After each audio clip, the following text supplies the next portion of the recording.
हरियाणा की हर अपडेट के लिए बेल आइकन दबाएं और सब्सक्राइब करें STV हरियाणा न्यूज।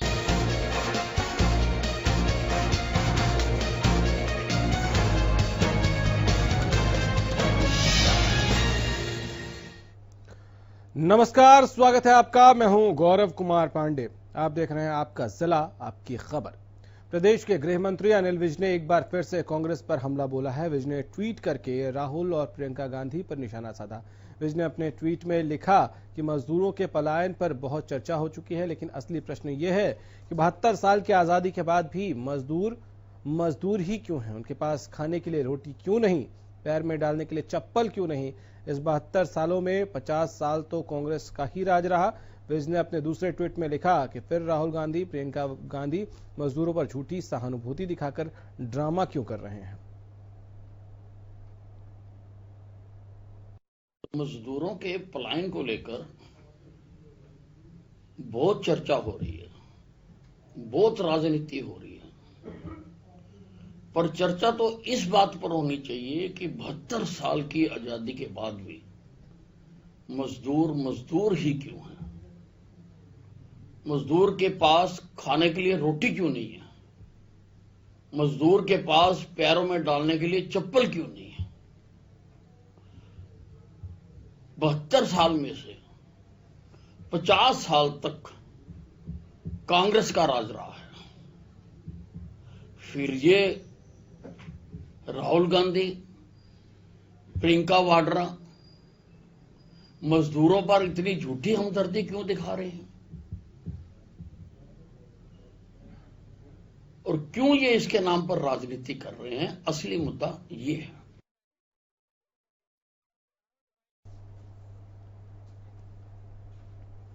गृह मंत्री अनिल विज द्वारा कांग्रेस को मजदूरों पर झूठी सहानुभूति दिखाने के बयान पर रणदीप सुरजेवाला ने पलटवार किया। हरियाणा न्यूज से खास बातचीत में सुरजेवाला ने कहा कि क्या सरकार मजदूरों की परेशानी को ड्रामेबाजी मानती है? अगर ऐसा है तो सरकार को सत्ता में बने रहने का अधिकार नहीं।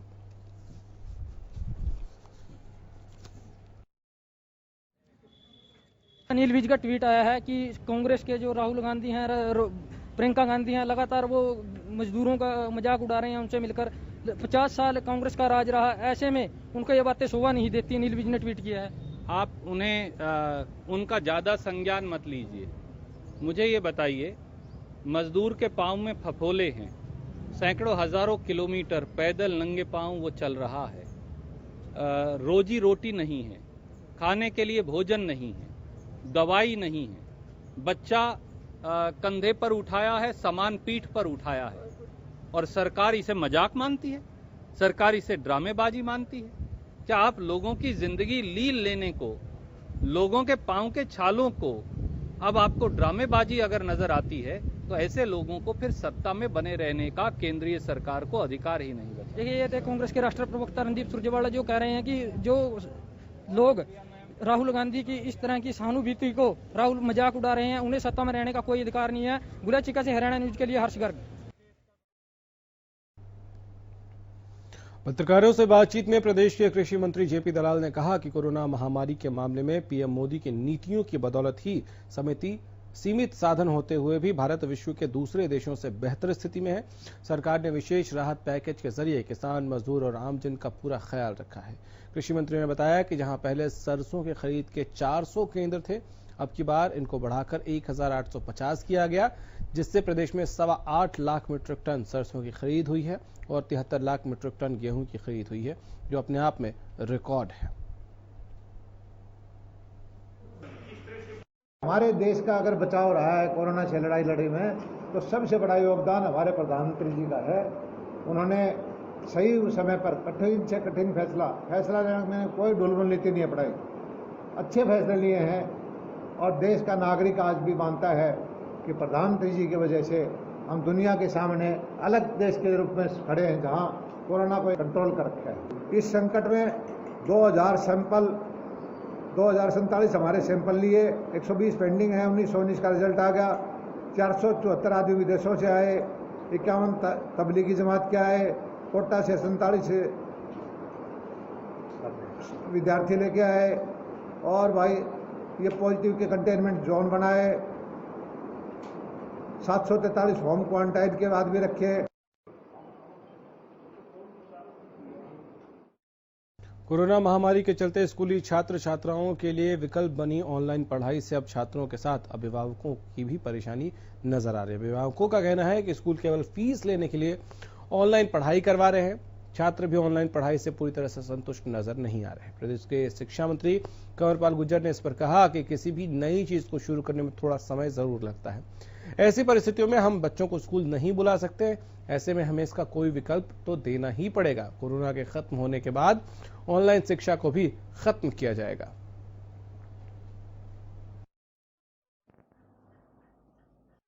अब कोई भी नया सिस्टम कभी भी शुरू होगा, चाहे कभी भी कोई भी नया सिस्टम शुरू होगा, उसमें थोड़ा सा सहज सो तो महसूस करती है, बच्चे भी करते हैं, चाहे बड़े भी लोग हैं वो भी करते हैं। अब जैसे जैसे कंप्यूटराइज हो सारा सारा, तो शुरू में उसमें भी काफी दिक्कत लोगों को महसूस हुई, लेकिन धीरे धीरे उसकी आदत बढ़ जाती है। शुरुआत करें, लेकिन ऐसी परिस्थितियों में जब हम बच्चों को स्कूल में नहीं बुला सकते तो कोई ना कोई विकल्प तो देना पड़ेगा ना जिनको, बच्चों को कोई ना कोई। तो मैं समझता हूँ कि ये अच्छा विकल्प है तब तक के लिए, और जब तक ये दिक्कत है, जैसी दिक्कत समाप्त होगी उसके बाद कोई ऐसा थोड़ी है कि परमानेंट इसको कर दिया हमने, तो आने वाले टाइम में इसको समाप्त कर देंगे जैसे ठीक होगा। लेकिन जब तक ठीक नहीं होता तब तक कोई तो विकल्प देना पड़ेगा बच्चों को।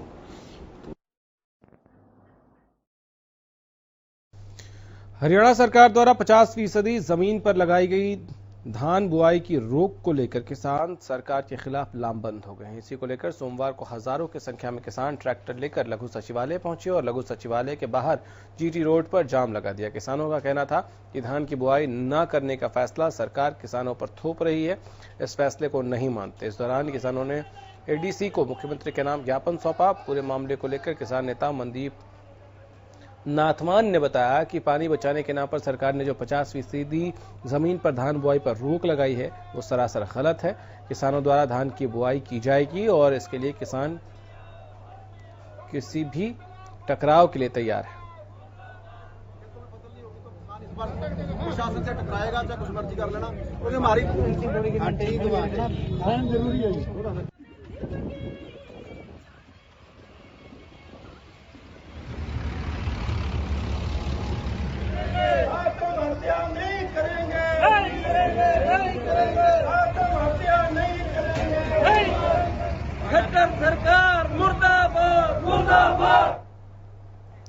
करनाल में एक व्यक्ति पर दिल्ली की ट्रैवल हिस्ट्री छिपाने का आरोप लगा है और इसमें मामला दर्ज किया गया। दरअसल करनाल के चमन गार्डन से 2 दिन में एक ही परिवार के 7 कोरोना पॉजिटिव मरीजों की पुष्टि की गई।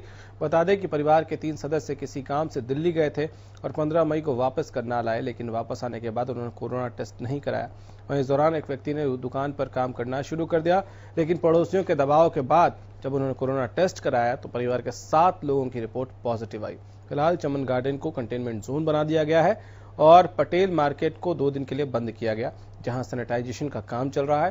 प्रशासन भी लगातार लोगों से अपील कर रहा है कि अगर वो रेड जोन एरिया से आ रहे हैं तो कोरोना टेस्ट करवाएं। जिसकी भी ट्रैवल हिस्ट्री है, जो खासकर दिल्ली से महाराष्ट्र से वापस करनाल आ रहा है, तो तुरंत इसकी सूचना प्रशासन को दें और साथ साथ इमीडिएटली हॉस्पिटल में जाके अपना कोविड टेस्ट कराएं। आपने जैसे देखा डिस्ट्रिक्ट करनाल में जितने भी पॉजिटिव आ रहे हैं सभी की ट्रैवल हिस्ट्री है और 99% ये अच्छी बात है कि सभी डायरेक्टली हॉस्पिटल ही गए हैं। एक मामला ये ऐसा भी जो संज्ञान में आया है, जो मिस्टर सुनील कुमार हैं, ये चमन गार्डन में रहते थे। ये 15 मई को दिल्ली से आए थे और आने के बाद इन्होंने अपनी ट्रैवल हिस्ट्री छुपाई और जबकि इनको ये भी जानकारी थी कि इनके इन लॉज जो दिल्ली में रहते हैं वो पॉजिटिव आ चुके हैं और इसके कारणवश इनके परिवार के कुल इनको मिला के 7 व्यक्ति जो है कोरोना के पॉजिटिव आए हैं, 4 आज और 3 कल। और इस दौरान ये अपनी शॉप, जो इनकी कपड़े की शॉप है, और भी पार्टनर्स हैं उसमें, पटेल मार्केट में शॉप है, वहाँ ये शॉप में गए, शॉप में कस्टमर्स आए और भी लोगों से मिले। तो ये काफ़ी एक गंभीर विषय है और इसे बिल्कुल भी बर्दाश्त नहीं किया जाएगा।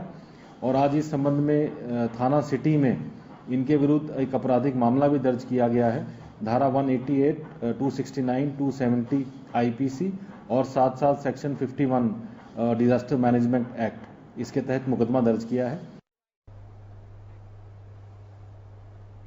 वहीं कुरुक्षेत्र के रेलवे रोड न्यू कॉलोनी में कोरोना का नया केस सामने आया। कॉलोनी में कोरोना पॉजिटिव महिला मिलने से लोगों में डर है। बताया जा रहा है कि यह महिला दिल्ली से अपनी बेटी को कुरुक्षेत्र मिलने आई थी। महिला के पॉजिटिव आने की सूचना मिलते ही स्वास्थ्य विभाग की रैपिड रिस्पांस टीम ने पुलिस बल के साथ मौके पर पहुंचकर इलाके को कंटेनमेंट जोन बनाते हुए सील करने का फैसला किया। अब जिले में कोरोना के 15 एक्टिव केस हो गए हैं। आज एक केस आया, ये 23 मई को दिल्ली से आई थी एक लेडी, अपनी लड़की से मिलने आई थी। दिल्ली की रहने वाली है ये। हमने उसी दिन इस 23 मई को इस लेडी का और इसकी लड़की का सैंपल लिया था, जिसकी रिपोर्ट आज मॉर्निंग में मिली हमारे को कि कोविड पॉजिटिव है। ये 45 ईयर्स फीमेल है और इसको हमने मौलाना मेडिकल कॉलेज अम्बाला में भेज दिया। टोटल हमारे अभी तक 18 केस हो चुके हैं। 3 पहले ठीक हो चुके हैं, 15 एक्टिव इसको आज वाली को मिला। वक्त एक ब्रेक का है, जल्द लौटेंगे।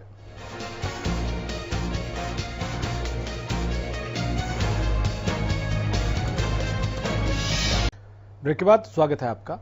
सिरसा में लॉकडाउन की वजह से बाजार काफी दिनों से बंद थे, लेकिन प्रशासन के आदेश के बाद बाजार फिर से खुले। बाजार पहले लेफ्ट राइट के हिसाब से खुलते थे, लेकिन प्रशासन ने नियमों में बदलाव करते हुए सभी दुकानों को एक साथ खोलने के आदेश दिए। बाजार खुलते ही आवाजाही भी काफी बढ़ गई।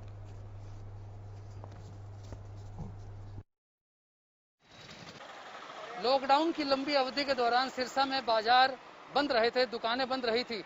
इसके बाद प्रशासन ने व्यवस्था दी कि लेफ्ट राइट सिस्टम से दुकानें खुलेंगी। अब जिलाधीश रमेश चंद्र विधान की ओर से आदेश जारी कर दिए गए हैं। आज सोमवार से दोनों साइड की दुकानें 7 दिन खुला करेंगी। सुबह 9 बजे से लेकर शाम 6 बजे तक की दुकानें खोलने की हिदायत दी गई है। कैसी आज व्यवस्था हुई है, कैसा महसूस हो रहा है आपको? बहुत बढ़िया व्यवस्था करी गई है। यहाँ पे अब 4 व्हीलर का आना जाना बंद कर दिया है। सारे प्रशासन ने बहुत बढ़िया काम, बहुत अच्छे तरीके से सब संभाल रखा है और सारे खुश है। पर ठीक है, बल्कि मान लो सब तो जैसे आपके पास दुकान में ग्राहक आ रहे हैं, तो वो उनके लिए आप क्या हिदायत देते हैं? कोई मास्क की उनको कहते हैं? मास्क लगा के आते हैं सारे अवेयर है, क्योंकि डर तो है ही ना सबको। बीमारी कोई छोटी तो है नहीं, सबको डर है।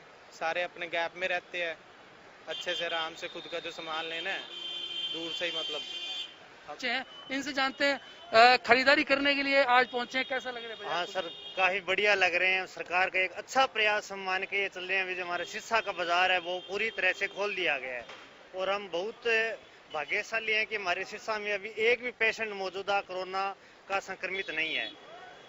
तो जो आवाजाही जो ग्राहकी है बाजारों में, उसको भी देख सकते हैं, वे भी खुश हैं कि बाजार खुल गए हैं। तो इस वजह से जो अब लोगों की आवाजाही भी बढ़ने लगी है। हालांकि अभी लोगों के लिए प्रशासन की लगातार सख्त हिदायत यही है कि जो मास्क है, सैनिटाइजर है और सोशल डिस्टेंसिंग है, उसकी अनुपालना करनी होगी, अन्यथा उनके चालान कटेंगे। इसके बाद अगर फिर भी जो नियमों का पालन नहीं किया गया तो एक बार फिर व्यवस्था बदल भी जा सकती है। बाजार फिर से लेफ्ट राइट सिस्टम से भी दोबारा से किए जा सकते हैं अगर लोगों ने उनकी जो हिदायतें दी गई है उनकी अनुपालना नहीं की। कैमरामैन सुरेंद्र दत्त के साथ अमित तिवारी, हरियाणा न्यूज, सिरसा। लॉकडाउन के बीच अपने घरों के लिए पैदल जाने वाले मजदूरों के लिए सोनीपत प्रशासन सामने आया है। मजदूरों को उनके घरों तक पहुंचाने के लिए प्रशासन हर संभव कोशिश कर रहा है। प्रशासन मजदूरों के लिए खाने के सामान से लेकर उन्हें सुरक्षित घर भेजने के लिए सभी जरूरी व्यवस्था कर रहा है। दरअसल राई के नेशनल हाईवे से श्रमिकों का काफिला अपने घरों की ओर जा रहा है। प्रशासन की सहायता के बाद मजदूरों के चेहरे पर खुशी की लहर है। मजदूर प्रशासन और सरकार का धन्यवाद कर रहे हैं।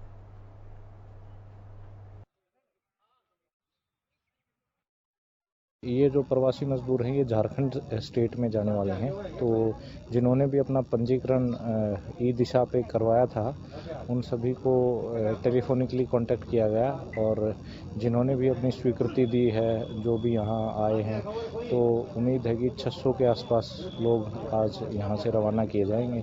अभी लगभग 500 के करीब व्यक्ति यहाँ आ चुके हैं। इससे पहले यहाँ इनका मेडिकल करवाया जाता है, इनको खाना दिया जाता है, फिर इनको ट्रांसपोर्टेशन उपलब्ध करवाया जाता है रेलवे स्टेशन तक, इनकी टिकट की व्यवस्था करवाई जाती है, फिर इनको वहाँ पे बिठा के इनको पानी और खाना जो है ट्रेन पे दिया जाता है और ये सोशल डिस्टेंसिंग का विशेष ख्याल रखा जाता है। घर जाने के कारण हुआ सर कि लॉकडाउन में यहाँ जब से हम लोग हैं इसी के संबंध में जो है कि भूख दुख का सामना कर ही रहे हैं और साथ साथ घर में मेरे पिता की मृत्यु हो गई और हम लोग यहाँ उनके 3 परिवार हैं और उनके दाह संस्कार में भी नहीं जा पाए और घर परिवारों ने उनकी अस्थि को अभी तक रखे हुए हैं कि जब हमारे घर के परिवार लोग आएंगे तब उनकी अस्थि को हम लोग गंगा में प्रवाह करेंगे। प्रवासी मजदूरों को लगातार उनके गृह जिले में भेजने का कार्य चल रहा है, लेकिन तावड़ू के शेल्टर होम में ठहरे प्रवासी श्रमिकों का आरोप है कि प्रशासन पिछले 9 दिनों से उन्हें घर भेजने का सिर्फ आश्वासन दे रहा है। अभी तक उन्हें घर नहीं भेजा गया। इसी को लेकर नाराज प्रवासी श्रमिकों ने खाना खाने से इनकार कर दिया, जिसके बाद ड्यूटी मजिस्ट्रेट ने मौके पर पहुंचकर प्रवासियों को समझाया। कुछ प्रवासी श्रमिकों का कहना है कि सरकार उन्हें कोई सुविधा न दे, बस उन्हें पैदल ही जाने और रास्ते में कोई न रोके। पूरे मामले को लेकर जब ड्यूटी मजिस्ट्रेट से बात की गई तो उन्होंने सभी बातों को खारिज करते हुए कहा कि ऐसी कोई बात नहीं है, ये तो सिर्फ घर जाने की मांग पर अड़े हुए हैं।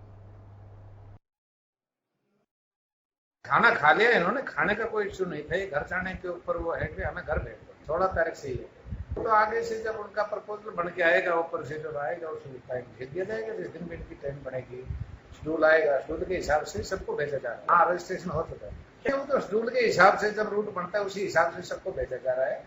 पीछे भी लोग इतने दिन रुके हैं शेल्टर होम में, तो इनके लिए यही कोई खास ऐसी बात नहीं, इनको ज्यादा रोका जा रहा है किसी और।